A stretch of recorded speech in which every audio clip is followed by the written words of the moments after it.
Et également se rappeler ce qu'on disait tout à l'heure, le fait que la finalité, c'est que si tu souhaites qu'on t'aime, le seul qui peut faire qu'on t'aime, c'est Allah subhanahu wa ta'ala. Et c'est le seul qui détient les cœurs entre ses doigts, comme c'est venu dans le hadith. Ça veut dire que si Allah Azza wa Jal, il ne désire pas, il ne souhaite pas que quelqu'un t'aime, alors il ne t'aimera pas. Et c'est pour ça que vous voyez certaines personnes, subhanallah, tout le monde les aime. Il y a des personnes, tout le monde les aime. Et pourtant, tu ne le vois pas faire beaucoup d'œuvres devant les gens, etc. Eh bien, tu peux être sûr que cette personne-là, lorsqu'il est seul avec son Seigneur, il est sincère. Et c'est pour ça qu'Allah Azza wa Jal, il nous a mis l'amour de cette personne dans notre cœur. Non pas parce qu'on connaît ses œuvres, qu'il fait beaucoup de bonnes actions, etc. Mais parce qu'il est sincère envers son Seigneur. Ce qu'on a dans notre cœur, c'est ce qui va définir ce qu'Allah Azza wa Jal va penser de nous. Et subhanallah, hier, et j'avais envoyé la vidéo à notre frère Abdelrahman, je regardais une vidéo de Cheikh Al-Usaymi. Vous connaissez Cheikh Al-Usaymi, Cheikh de Riyad. Et Cheikh Al-Usaymi, il racontait une histoire concernant Cheikh Ibn Baz. Il disait, il y a deux hommes qui lui ont posé une question. Et il disait, je connais ces deux hommes. Le Cheikh Al-Usaymi, il connaissait ces deux personnes qui lui ont posé la question à Cheikh Ibn Baz. Et ils lui ont dit, c'était dans un majlis ras, une assise privée, ils lui ont dit, c'est quoi la cause qui a fait que les gens, ils aient cette acceptation avec toi? Cheikh Ibn Baz, tout le monde acceptait sa da'wah. Même Ahlul Bid'a, les gens de la Bid'a, ils aimaient Cheikh Ibn Baz. Ils faisaient les éloges de Cheikh Ibn Baz. Alors qu'il était aveugle, qu'il était saoudien, qu'il avait des choses que ces gens-là détestaient. Il parlait tout le temps du tawhid, c'était un hanbali, il y a plein de choses que les gens de la Bid'a détestent. Et pourtant, tout le monde aimait Cheikh Ibn Baz et tout le monde acceptait de lui. Ils lui ont dit, comment ça se fait qu'Allah Azza wa Jalla l'a accepté comme ça de toi? Qu'est-ce qu'il a dit Cheikh Ibn Baz? Il a dit, ah bon? Il a dit, je pense que c'est parce que je n'ai jamais porté une haine dans mon cœur vis-à-vis d'un quelconque musulman. Yani, il n'avait pas d'haine pour les musulmans. Il n'avait pas d'haine pour une personne qui était soumise à Allah subhanahu wa ta'ala. Il n'avait pas de jalousie pour ces gens. Il n'avait pas d'animosité. Contrairement à ce qui est le cas entre nous.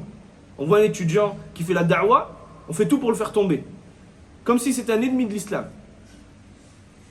C'est que tu as un problème dans ton cœur, mon frère. Révise ta niya. Vois pourquoi tu étudies la science. Tu dois être sincère, tu dois vouloir le bien de tes frères. Et Cheikh Ibn Baz, il disait qu'il portait aucune animosité dans son cœur. Et que qu'il apprenait qu'une personne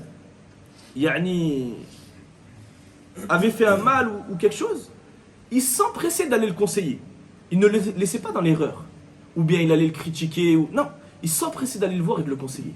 Il a dit c'est ça, il pense que c'est ça la cause qui a fait que Allah Azza wa Jalla lui a donné ce qaboul, cette acceptation auprès des gens. Ça revient à quoi? Ça revient à ta niya, ce qu'il y a dans ton cœur. Et c'est pour ça qu'il nous est demandé de toujours réviser notre niya, de réviser notre intention. Qu'est-ce qu'on a dans notre cœur? Comment ça se fait qu'on n'aime pas le bien pour nos frères? Comment ça se fait que quand il y a un frère à qui Allah Azza wa Jalla accorde une bonne nouvelle, on le jalouse? Ça, c'est un axe dans le tawhid. C'est un manquement dans le tawhid, dans l'unicité d'Allah Azza wa Jalla. Parce que c'est comme si tu disais que tu n'étais pas satisfait du décret d'Allah Azza wa Jalla. Et que Allah Azza wa Jalla, c'est pas le hakim, c'est pas celui qui détient toute la sagesse. S'il a donné, pourquoi il a donné à lui, il m'a pas donné à moi? Tayyib, yani anta al-hakim ou huwa al-hakim? C'est qui détient toute la sagesse? C'est toi ou c'est Allah subhanahu wa ta'ala? Et le fait de jalouser une personne, ça revient à remettre en doute la sagesse d'Allah subhanahu wa ta'ala. Et c'est gravissime. Et c'est pour ça que le hasad, min al-kaba'ir, ça fait partie des grands péchés.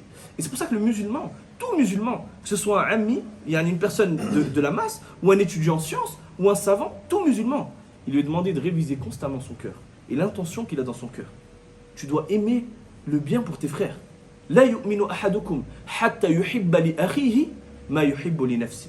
Aucun d'entre vous aura une foi complète jusqu'à ce qu'il aime pour son frère ce qu'il aime pour lui-même.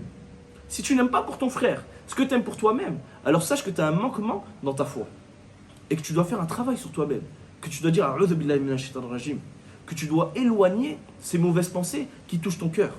Le musulman, il ne doit pas avoir de haine pour son frère en islam. Tu dois aimer ton frère. Tu dois aimer le bien de ton frère. Quand tu apprends une bonne nouvelle à ton frère, tu es heureux pour lui. Tout comme si cette nouvelle, elle t'avait touché toi.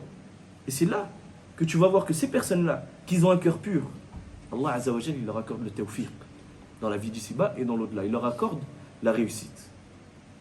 Non.